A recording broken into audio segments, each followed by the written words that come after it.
86, ABZA 20-2, considering the appeal of Lucas Weiberg to a decision of the Board of Zoning Appeals to deny 3 variances for density, off-street parking, and side yard setback at 1769 Grant Avenue.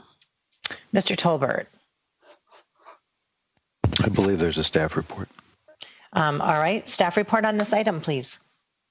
Good afternoon, Madam President, Councilmember Tolbert. Can you hear me? We can hear you. Great, thank you very much. So the applicant is proposing to construct a 12-unit multifamily building. They needed 3 variances. A lot size of 1,500 square feet per unit is required. The applicant is proposing 866 square feet per unit for a variance request of 634 square feet per unit. The second variance was for a side yard setback. 9 feet is required on each side. The applicant is proposing 6 feet proposed for each side for a variance request of 3 feet per each side. And 19 off-street parking spaces are required for this 12-unit multifamily building. 19 spaces are required. 12 are proposed for a variance request of 7 spaces. This BZA was held on the April 27th, where the BZA Commission decided to deny the variances based on variance finding number 4, which is the plight of the landowner. If you don't mind, I can share my screen. That sounds good. Great, thank you.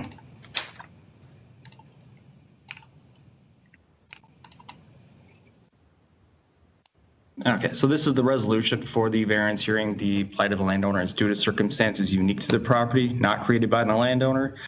The board came to a consensus that there is no unique circumstance of the property and that the plight of the landowner is actually self-created. And that the finding is not met for all variance requests. So that's why the variance was denied.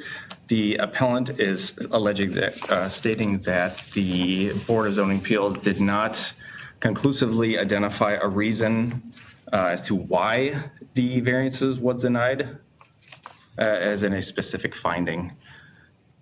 And here on the screen is in blue, you'll see 1769 Grand Avenue. That is the address.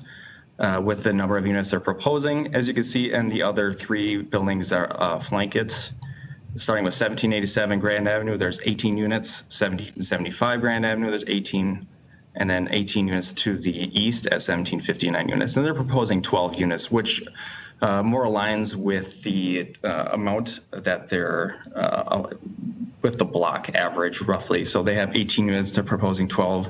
If we looked at it as a strict interpretation from the zoning code, they would only be allowed to build 6, which is an unreasonable use to use for that lot. I also indicated the side yard setbacks. As you can see, they're approximate about 4 feet here for a 1787. And you can see there's a different range of side yard setbacks that range from like 3 feet 2 feet here for a 1764 Grand Avenue that has 10 unit building, and then even less over at 1756 Grand Avenue that has 20 units that has about a 2 foot and a 1 foot side yard setback, while the applicant is proposing a 6 foot side yard setback. So they're actually proposing a bit more than what these other non-conforming buildings have, and they're non-conforming because they're constructed before October 25th, 1975.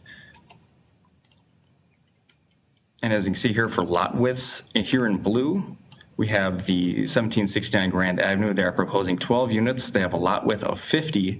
When you look at the other multifamily buildings on the block, you can see that they have wider lot widths that can hold higher density units, such as 18 units. That are the 3 that on the side of this property. Then you have across the street on Grand Avenue, you see 23 units, and they have 150 feet of lot frontage. And then over here, this one is particular is interesting. It's 50 feet wide, but they have 20 units. And the applicant is proposing 12 units, and these variances that he's requesting is hoping to, they align with the comprehensive plan, the zoning code, and the District 14 comprehensive plan to bring these into the better usage rather than the existing duplex. This is a perspective that the applicant put together that's a bit more accurate than what I saw on some of the correspondence that was submitted to the City Council office. As you can see, this is how it would be fit in. It's actually more aligned, brought further forward in the lot. It looked a lot better and fit with the other multifamily buildings on the block.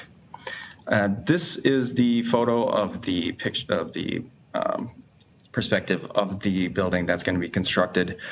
So this is not accurate. This was not generated by the appellant. This was submitted on behalf of one of the property owners who are in favor of these variance requests. And I just want to make sure that we point out that this is not an accurate representation of what the applicant is proposing. The staff recommendation, recommended approval based on findings 1 through 6, subject to the following conditions: that bike racks that can support 12 bicycles are installed and maintained so they're accessible, especially in winter months. 2, a snow removal plan is developed that will not adversely affect the adjoining properties or impede the flow of traffic in the alley. And 3, the parking lot will be striped according to the site plan submitted with this variance application. Any of your questions, Council President? Councilmember Tolbert? That's all I have. All right. I'm looking to see if there are questions. Ms. Prince and then Ms. Naker. Mr. Graber, I'm under the impression that in our current plan, if for this zoning district, that we look for that kind of height and density on the corners as opposed to mid-block. Can you respond to that?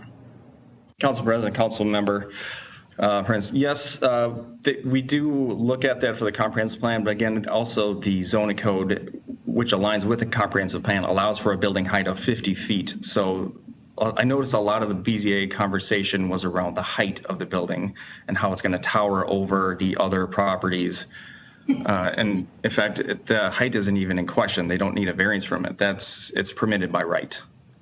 And just one follow-up question. It's my understanding that according to the testimony, the property owner purchased the duplex with the intention of rehabbing the duplex and then determined that it was in too bad of shape to make restoring it practical. But now we've got 12 units on 6 floors with 47 bedrooms. Is that accurate? Council President, Council Member, so they're proposing a 5-story building, 5 floors, not 6 floors. And it's only a 12-unit building. They can only have a maximum of 4 people per unit. But again, that's not the intent. They're not going to cram 48 people into the building. But are they 4-bedroom, 12 4-bedroom units? So they're proposing 5 3-bedroom units and 7 4-bedroom units.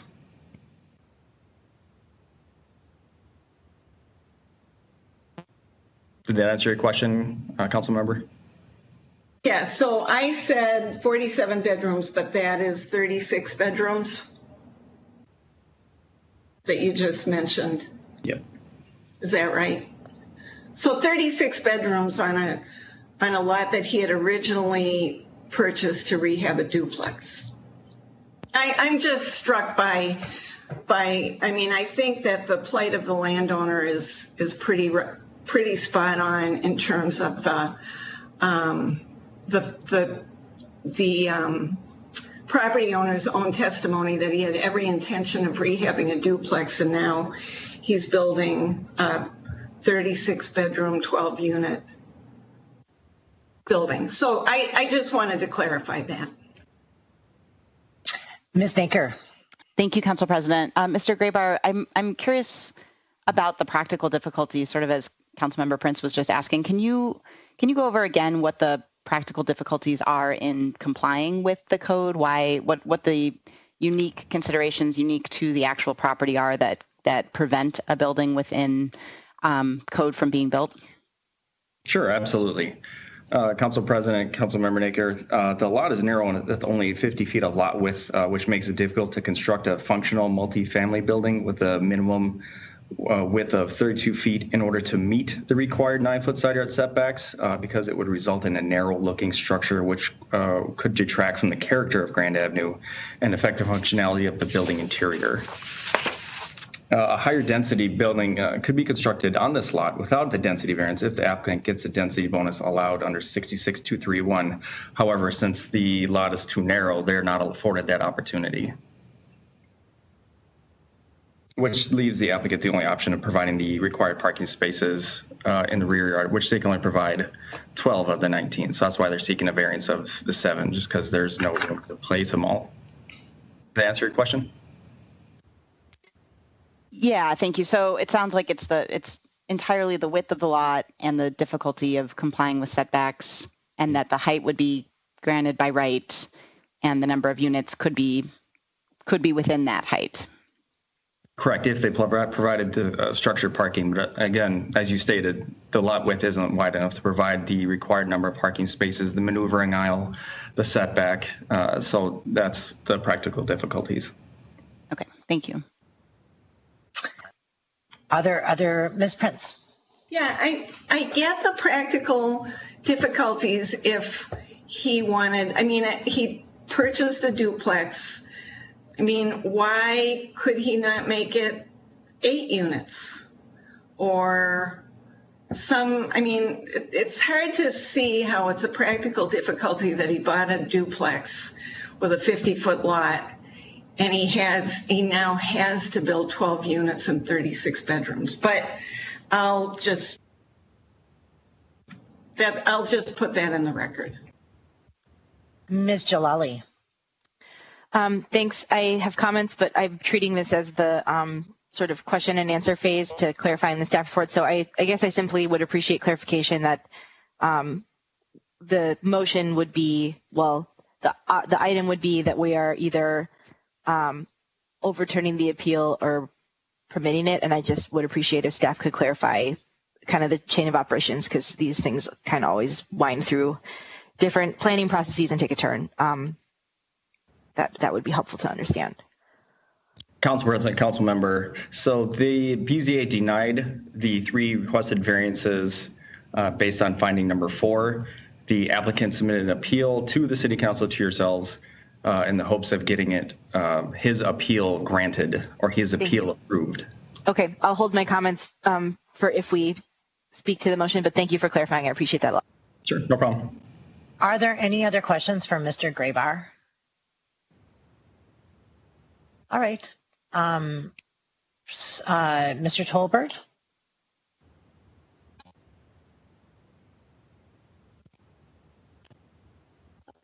Sorry, are we on the screen? I can't tell. I just want to make sure we're all on the screen before. There you go. I canceled my sharing. Sorry about that. Okay. Thank you. There was a lot on there. I didn't know which part of the screen I was. Maybe I'm not. I think I'm doing. Sorry. It's on my computer. It's not everybody else's issue. I'm sorry. Tech issues. I will make a motion to close the public hearing, and then I have some comments to make in a motion. Mr. Tolbert moves to close the public hearing. Roll call.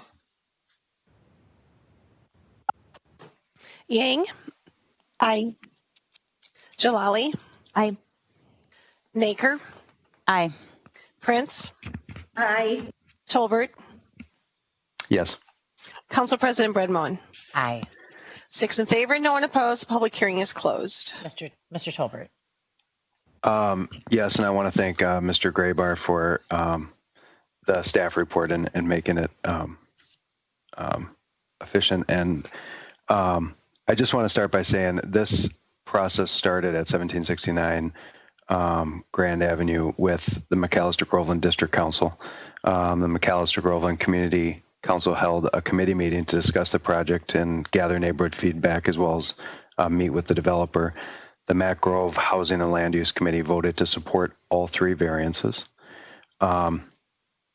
And it went to the BZA. The staff report, as Mr. Graybar said, was to recommend granting all 3 variances, and the BZA held a public hearing with neighbors able to testify by calling in, and the BZA ultimately voted to deny all 3, to deny those variances.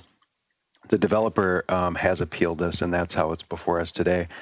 As everyone can see from the public record, we have received numerous emails regarding this, and I appreciate my colleagues granting me the continuance last week. I think Legistar was fixed, but I just wanted to ensure that everybody had the opportunity to fully read what people wrote, and it's all up there now. As I've done, because we're doing it from this unique, not in-person hearing, maybe just summarize a few of what the general public hearing said, just so that's on the verbal record as well. Neighbors on the south side of Summit Avenue, who share an alley with this project, wrote in with concerns about the overall height of the building and think that the RM2 zoning that's applied to the site allows for too tall of buildings. There was concerns voiced about allowing for less parking on this parcel will result in parking overflow into the surrounding streets, and that the project is too big for this site. Other neighbors wrote in support of this project, noting that the block consists mostly of commercial and multi-story, multifamily housing, is on a transit corridor, and that it added density on the site, which follows our comprehensive goals of building more housing within our city. Just for my colleagues who, back pre-pandemic, I spent a lot of time going to the breakfast spot across. I had a lot of community meetings at the breakfast at Grandview Grill. Some of the best hash browns in town, but that's a side note. But this is a few doors down from the CVS, the former Whole Foods, and the former RC Dick's. Just to kind of put this, people know that place fairly well, right by there. I also want to note that of the variances being requested, height is not one of them, as became clear here today. I know that was a big objection of many people regarding this, but as Mr. Graybar stated and others, the height is allowed on this lot. So the variances have to do with parking setbacks and lot size. Having reviewed the BZA's record and reviewing the testimony submitted for this appeal, I'm going to make a motion to grant the appeal. The analysis contained throughout the BZA staff report is consistent with its recommendations of that finding number 4 is met. The lot's narrow width, 39 feet, including half the abutting alley, results in a 10,394 square foot lot, and that lot does not provide much lot area on which to build a multifamily dwelling. The appellant did nothing to create the lot size. The lot size, and by inference, the zoning code's requirements applicable to it, are circumstances unique to this property that were not created by the appellant. It is therefore an error on the part of the BZA to find that there was no unique circumstances with respect to this lot for each of the requested variances. For these reasons, I find that the BZA erred in its finding, number 4, and therefore grant the appeal and adopt the reasoning in the staff report's recommendation as the council's reasons to grant the requested variances, including the 3 conditions in the BZA staff report. However, in granting this appeal, we as a council also have authority to modify the BZA's decision, and in this case, it is necessary to place additional conditions on the variance for the purposes of protecting adjacent properties. Because the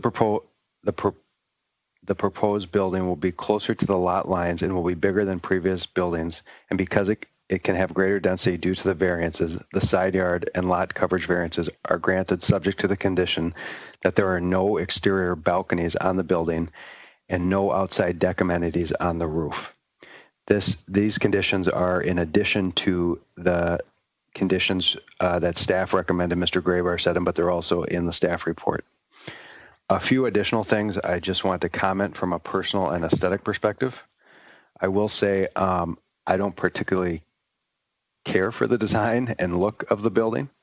However, our zoning code doesn't define personal aesthetics and certainly doesn't use whether I personally think something looks attractive or not as a basis to approve or deny development proposals, and it shouldn't necessarily.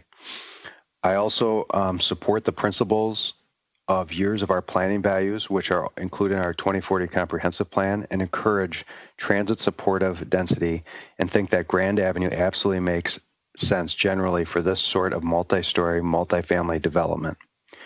While I may have personally preferred 4 stories instead of 5 and think that aesthetically 4 stories may have looked better, height is not a variance being requested today, and any building on this lot would be allowed to build to that height regardless. So I'm going to make that motion with those additional conditions, and I would appreciate the support.